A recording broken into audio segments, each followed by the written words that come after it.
Welcome back to the True Talk Cafe podcast, the space where we have real conversations professionals are thinking, but not always saying out loud. Hey everyone, it's Renee with TTC Pod Crew. Hey ladies. Hey everyone. Hi everyone, have a fantastic episode lined up. Hey there, grab your coffee or your favorite cocktail. So if you've been rocking with us through the first 4 micro episodes, you already know this wasn't small talk, right? It was mirror talk. Over the past month, we walked through awareness, boundaries, power in politics, and burnout. So we had 4 weeks, 4 questions, and 4 uncomfortable but necessary check-ins. Today, we're pulling it all together, right? Not just to recap, but to connect the dots. Because growth doesn't happen in episodes, it happens in patterns. So let's get into it. Anna, take us away. Awesome. So let's start here with awareness. Awareness is where we didn't just ease into the conversation. I went straight to the question most high achievers quietly avoid. Like Renee said, we don't always talk about this. But the question was, what have you been tolerating that's draining you? Not what are you managing, not what are you navigating, not what are you handling like a pro. What are you tolerating? Because tolerance can look responsible, it can look patient, it can even look emotionally intelligent. How many of you are very familiar with that feeling, right? But sometimes it's just misalignment we've normalized. It's the late night emails that crept in and never left. Anna is so guilty of that. The colleague who steadily chips away at your credibility. How many of us have been in that room? The workload that expanded while your role title stayed the same. We talk about this one often, don't we, Renee? And then the lack of clarity you keep compensating for. It's not about what the objective is all the time. It's like, what is truly needed, right? How do I get there? And then the tension you convince yourself is just part of leadership. Remember that gut feeling we talked about in that episode of awareness? That's what we're talking about. That's the tension. But here's the truth, guys. What you consistently tolerate becomes the standard people assume you accept. So let's get clear. Awareness isn't dramatic. It is disciplined.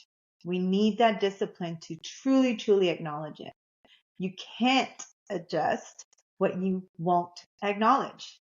And that's simple. It's direct. You can't realign, and I went my Texas accent there. That's especially for my buddy Vince in Indianapolis. You can't realign what you refuse to name.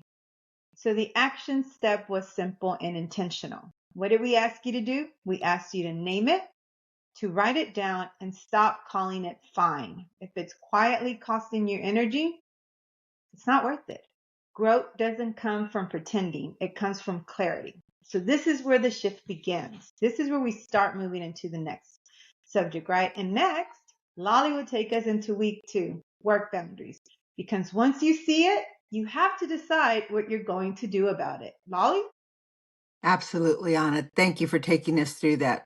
So, work boundaries. Question is, what are you overgiving at work? I think we're all guilty of this one. You need to learn that you have to say no or renegotiate. One thing this week, just pick one. What can you renegotiate or say no to? So this was our week 2. It was pretty significant, right? We're telling you need to step out and ask a question that really hits hard for high achievers again. And so many people really struggle with this because we just keep doing it. So if I say no, they're going to think I'm not capable, etc., right? So what are you overgiving? Let's be honest. Overgiving doesn't look reckless. It looks responsible. If you're the dependable one, you're the fixer, I'll handle it. Just send it to me. I'll take care of it. And I don't mind, right? You always want to be easy to do business with, except you do mind. And your energy minds, your family minds. My husband's always minding. Your body definitely minds. So overgiving creates quiet resentment. Again, think of that. overgiving creates quiet resentment, and resentment in the workplace doesn't explode. It erodes. It erodes engagement. It erodes creativity. It erodes your leadership presence. Boundaries are not about attitude. They're about sustainability.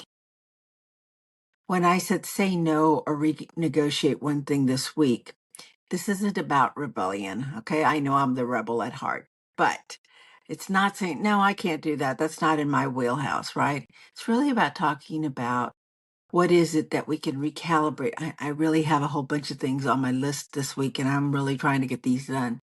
What's a priority? I mean, I'll be more than happy to take it on or maybe we can get somebody to help me.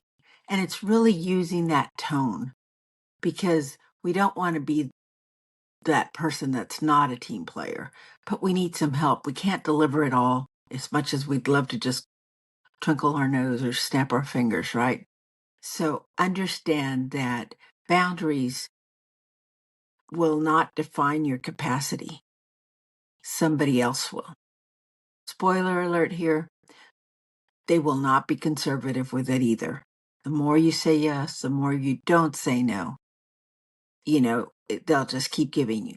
Saying no is not career suicide. Saying yes to everything, that might be. Definitely going to hit your health. On to week 3 with Dr. Carla. Discussion on power and politics. All right, all right. And when we say politics, we are not talking about the national politics. We're talking about politics at work. So, what truth are you avoiding at work? So, the action was very simple. You had to decide to address it, to accept it, or to exit. So, week 3 took us into territory most professionals pretend doesn't exist. Power and politics. I'll tell you from being in those tables, oftentimes that can make or break your career. So I didn't sugarcoat it. Every workplace has power dynamics, regardless of where you work and what you do. Every workplace has politics. Every workplace has informal influence structures. The question is not whether they exist. The question is whether you're navigating them consciously or pretending that they don't apply to you. Guess what? More than likely they do at some point. And then came the real gut check. What truth are you avoiding? Maybe it's the truth that your contributions aren't being strategically positioned, and as a result, you end your days feeling just mentally exhausted. I know I've been there a few times. Maybe it's the truth that someone else is shaping the narrative in the room and you feel helpless in moving things in a different direction. Maybe it's the truth that your manager isn't advocating for you the way that you thought, even though they say they are.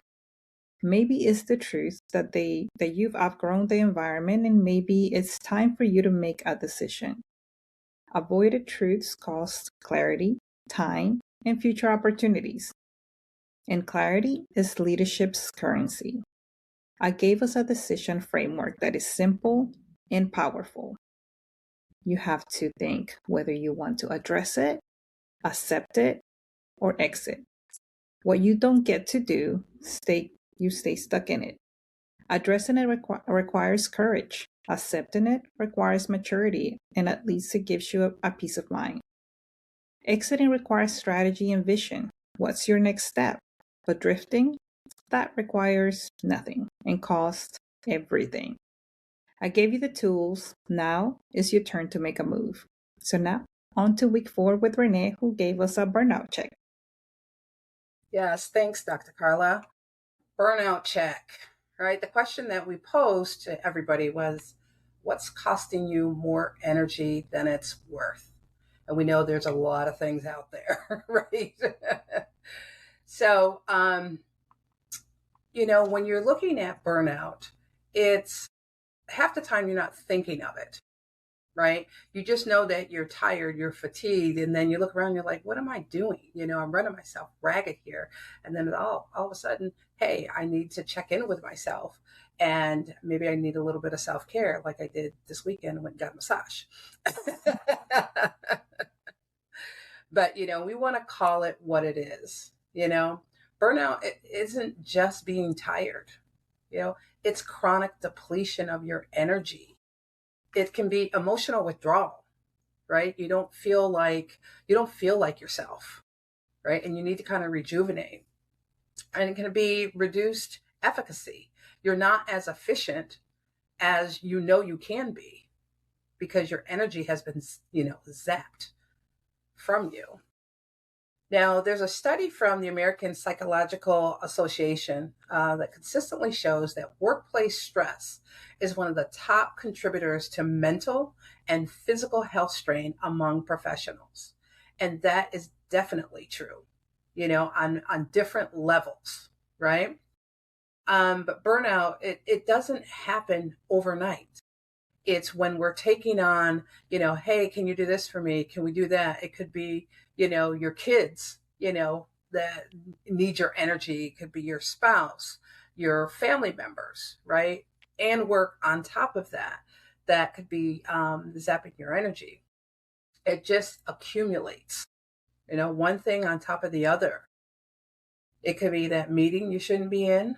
And we know we all attend a lot of meetings. The committee you joined out of obligation. And then when you got there, they're like, oh, you only have to do this, show up once a month. But that once a month is about 10 to 15 hours of work that you didn't expect, right? It could be the project that you inherited but never questioned, or the performance of, I'm good when you're really not. And I'm guilty of saying that all the time, right? Your energy is a finite resource, right? So I'm going to say that again. Energy is a finite resource. And if something is costing you more energy than it's worth, that's not noble. That's unsustainable, right? So the action that we posed to you was very simple. Remove or reduce one unnecessary commitment. We didn't ask you to remove 10 and not your whole life, just one, right? Because momentum builds through manageable shifts. And if you can just do that one little thing, that might give you back some energy, and you might feel a little bit lighter. So I'm going to, sum things up here, and we're going to move on to the pattern beneath the episodes so that we can connect it all together. And I'm going to hand it over to Anna. Hey guys, so when you're listening to us talk about awareness, boundaries, power and politics, what resonated, right? When you think about the burnout check, I think I was raising my hand across the board there. There's so many things like Renee mentioned. It's like, we're all dealing with it. We're all talking about it. Had a conversation earlier. So many of you already know Lolly is like my accountability partner, right? She's my BFF and my advisor and counselor, and I serve the best way for her as well. And she just went off and got a new job. And we all know what that happens with a new job. She's probably going through the burnout stage, right? And I hadn't been able to talk to her, and we finally got to connect. And it really makes sense. What were we thinking when we wrote up these episodes, when we were talking about them, right? It's the pattern beneath the episodes. It's about connecting all of the things. In week 1, we talked about that awareness. We can't fix what we don't know. There goes that Texas accent again. Week 2, boundaries. Boundaries is the first step in starting to fix these things. After we recognize them, we have to decide, what do we need to do to value our worth and protect ourselves? And that is in week 3, power and politics. It's the truth. What is real? What can we do? How do we address it? And then week 4, we went into the energy, which is the burnout thing, right? Energy, and you have to identify where your energy comes from. We just had this conversation today. Lolly and I are working on a book, and this is one of the topics. Is it something that's draining you, or is it something that's fueling you? Energy is very important, and understanding what's going to elevate your health versus, help make you not be healthy. You need to understand that. So do you see the progression here? You become aware of what you're tolerating. You set boundaries around overgiving. You confront the truths you've been avoiding. You reclaim energy from what no longer serves you. It's okay to be selfish, guys. And that's not random. That is intentional growth. Holly, what do you think? I love that last sentence. That's intentional growth. We all talk about being focused on where we want to grow next and what we want to do, yet we think it's going to happen miraculously. Most professionals don't burn out because they're incapable. They burn out because they're unaligned with their capacity, unaligned with their values, unaligned with the political realities around them, unaligned with their own internal truth. And alignment requires interruption. Just want to go get a lifetime alignment for my car, but do I do that for me? It's well worth it, trust me, because it is something we should do. Suddenly the car doesn't feel quite as bumpy as you think it does, and we don't stop to do that for ourselves. It does require some change. You don't have to take it in crazy steps. Every one of us talked about the small steps that you could take, one simple change. And when you are looking and understanding those things, remember that there's always that truth about, is this something I'm going to accept? Is this something I'm going to change? What am I going to do with this?